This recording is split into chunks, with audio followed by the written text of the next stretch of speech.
अकबर और हंसता हुआ बगुला। आगरा के किले में एक विचित्र हलचल थी। महीनों से अकबर बादशाह परेशान थे।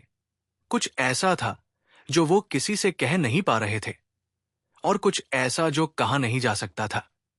हर सुबह एक बगुला लाल किले की उत्तर दिशा में स्थित शांत सरोवर पर आता और एक अजीब मनुष्य जैसे हंसी हंसता।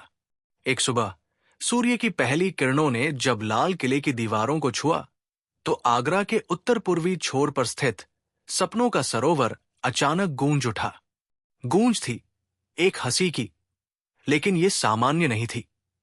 ये हंसी एक बगुले की थी, पर वो बगुला सामान्य नहीं था।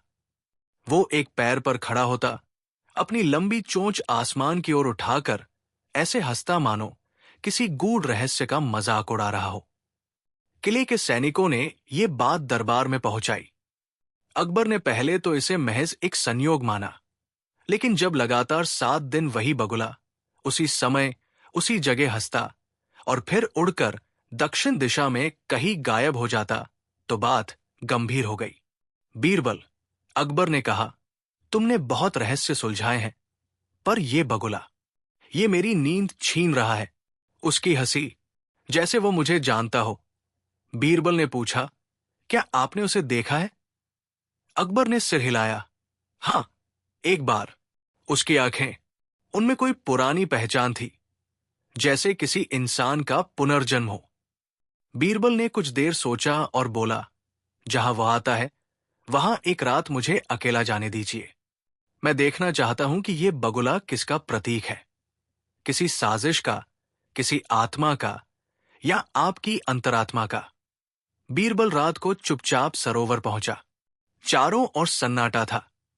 दूर तक फैला नीला आकाश, चांदनी की हल्की चादर और पानी में अपनी ही परछाइयों से डरते कमल। अचानक सरोवर की सतह कांपने लगी। एक ठंडी हवा उठी और वहां वो बगुला उतरा, बिल्कुल वैसे ही जैसे कहा गया था। लेकिन इस बार वो बीरबल को देखकर हंसना बंद कर दिया। बीरबल चौंका। बगुला उसकी ओर देख रहा था, स्थिर, ठंडी निगाहों से।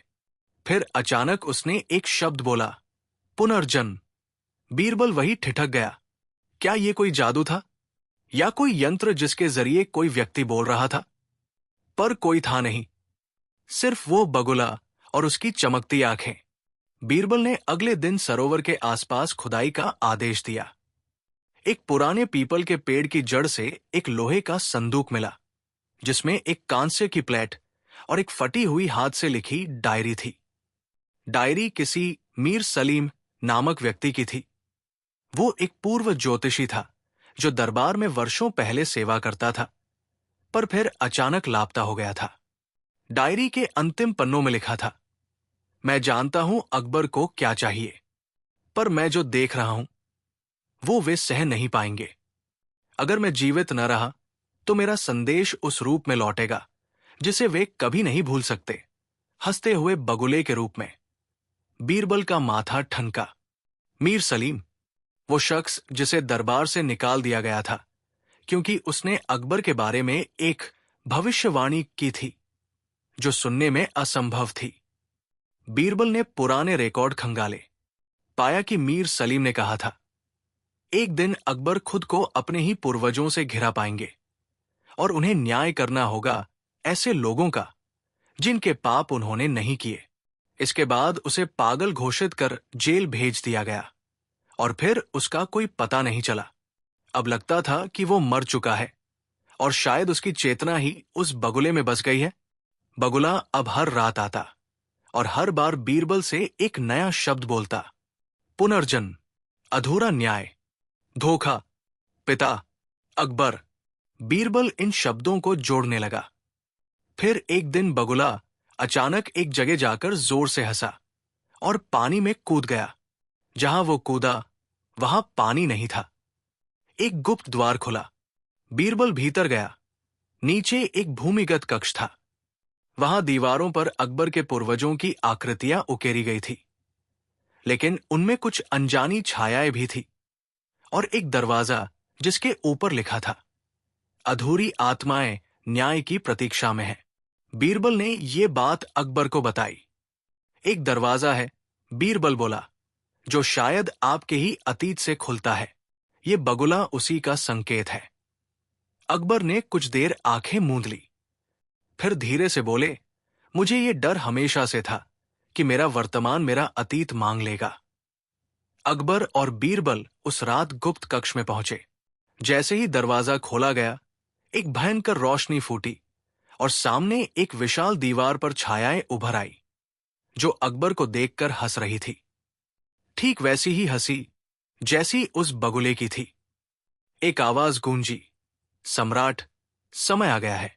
न्याय अधूरा है। क्या तुम तैयार हो अपने निर्णयों के उत्तरदायी होने के लिए?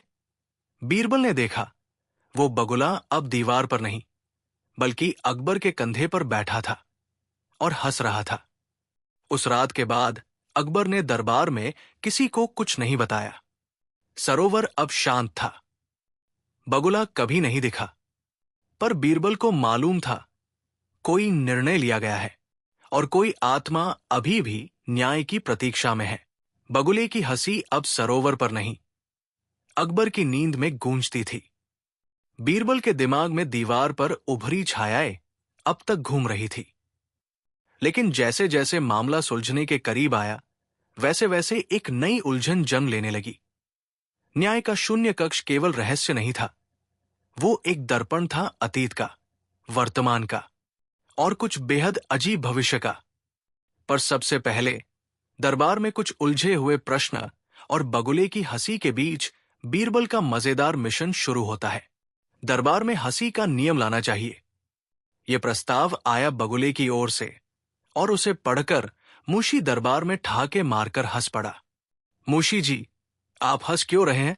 बीरबल ने पूछा। हुजूर, प्रस्ताव बगुले का है और मोहर लगी है बगुला मिर्ची वाला। क्या ये वही बगुला है? अकबर सिर खुजाते हुए बोले, अब ये जानवर भी दस्तावेज भेजने लगे हैं क्या? बीरबल ने प्रस्ताव पढ़ा, दरबार में न्याय से पहले हंसी अनिवार्य की जाए, क्योंकि जहां लोग मुस्कुराते नहीं, वहां न्याय भी डरता है। हस्ताक्षर, बगुला, पुनर्जन्म अवस्था में। अकबर ने बीरबल की ओर देखा। बीरबल मुस्कुराया। बगुला अब दर्शक नहीं, दार्शनिक